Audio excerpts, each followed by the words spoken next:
everyone, welcome to Gaming Gold. It is Halloween, October 31st. This is episode 24, and I am your host, Jordan Rader. Thank you for joining me this week.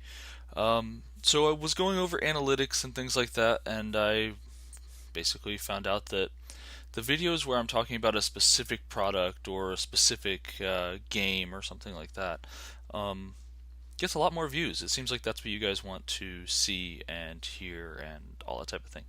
So I'm going to try and focus the videos more on specific things um, rather than concepts like I've been doing or like pieces of the game industry that, while some people might find really interesting, they just aren't getting the views. So I want to put out content that you guys want to watch, that you guys want to view, and we're going to go about doing it that way from now on.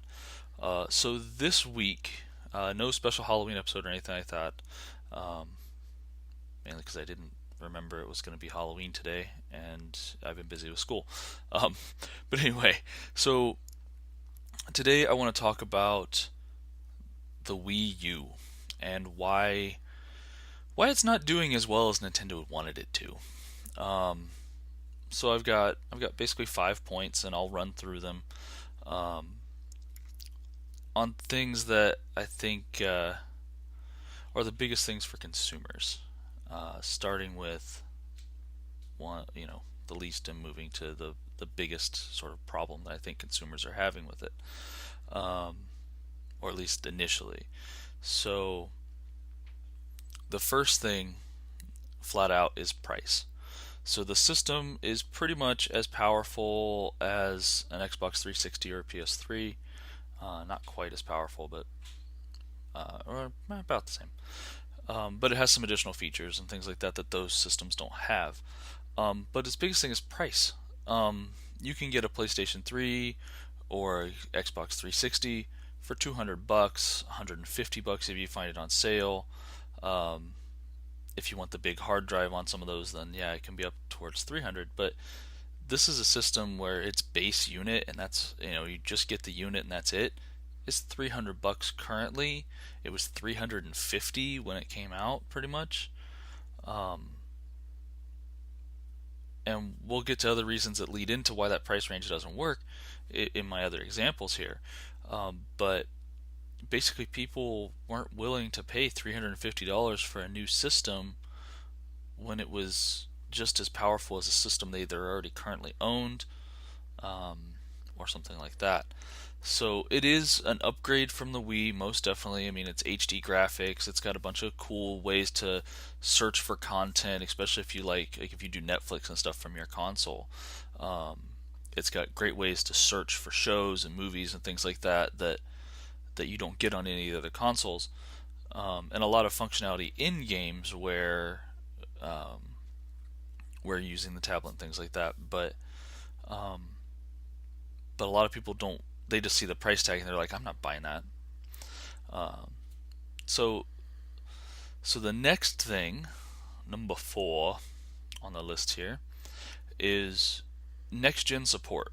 So it doesn't the console doesn't support the new Frostbite engine and stuff like that.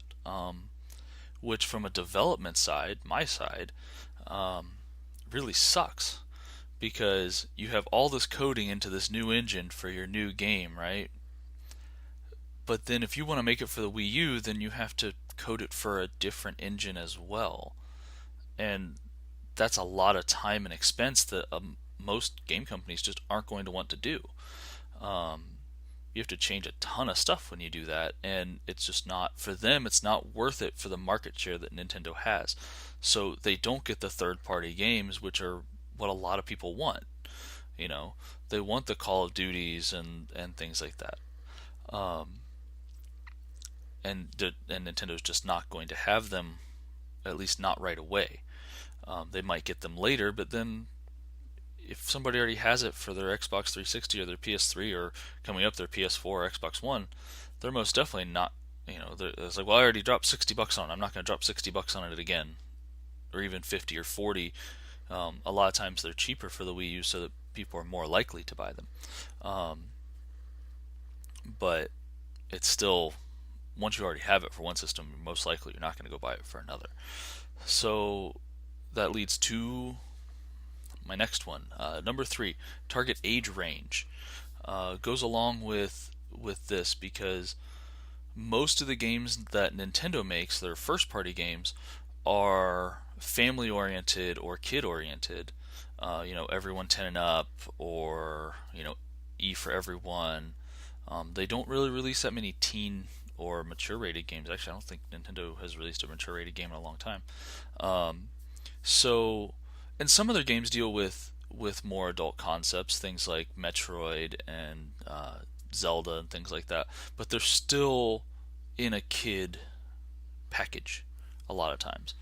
Um, so the target age range is for younger kids. Now, younger kids don't have any money themselves unless they're like me when I was a crazy 10-year-old and went out and mowed lawns all summer to buy a console. Um, Most 10-year-olds aren't going to be able to get $300. So their parents are going to have to buy it. So now you've got your parents buying it, and they're thinking, okay, well, we got a Wii U a year, or we got a Wii a year and a half ago, and they don't really play it that much. So why am I going to get a Wii U if they even know what a Wii U is? And I'll get to that in just a second. But there, it's hard to get a parent to drop 350 or $300, and then especially if they've had experience where their kids aren't playing it that much, or they don't want their kids to play games all that much. Um, Hard sell there. Um, so number two on my list is the tablet. So the controller is effectively a tablet with controls on the side. Now, when you use this thing, you're basically this far away and you've got triggers and thumb things and stuff like that, and then you have this big screen in the middle. And it's a touch screen, you can do stuff on it, there's a lot of game mechanics that go with it. Um, but I think what is the big problem is there's a lot of confusion with the tablet itself.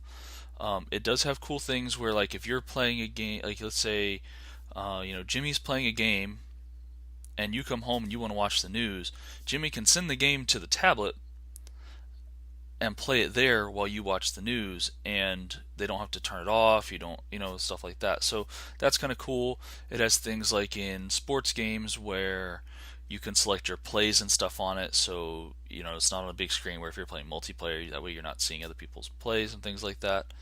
Um, so it has some very cool things. Like in the Batman game, it has a really cool thing where when you're controlling the remote control Batarang, you actually hold it up and you pilot it using the controller.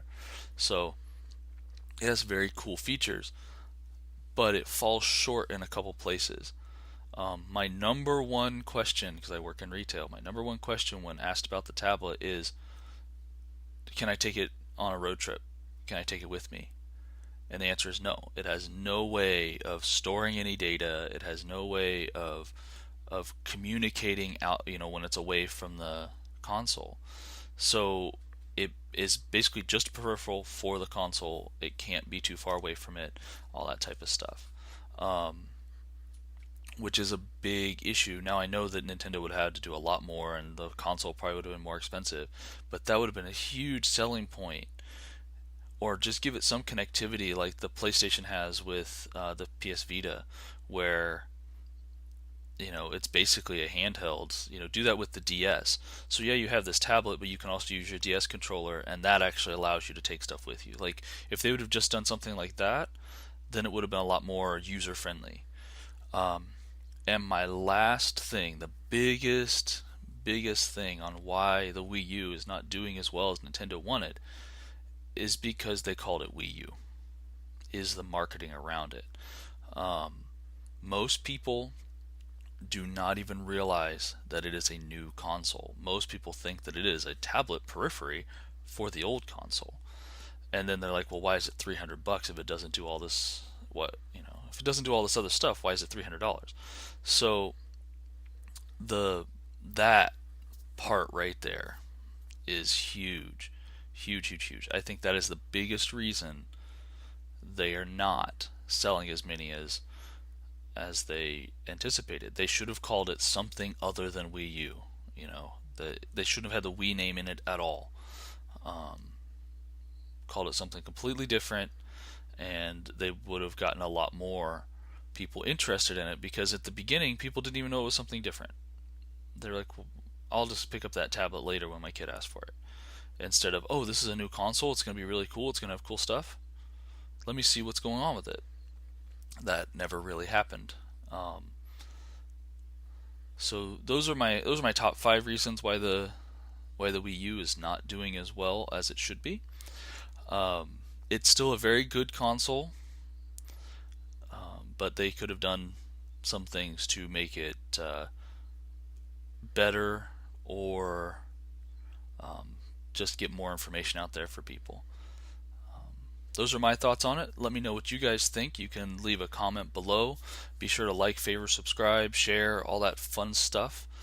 You can find us on Facebook at facebook.com/gaminggold88, and you can find me on Twitter at Jordan Rader, JORDONRADER. Thank you guys for watching. Have a nice day.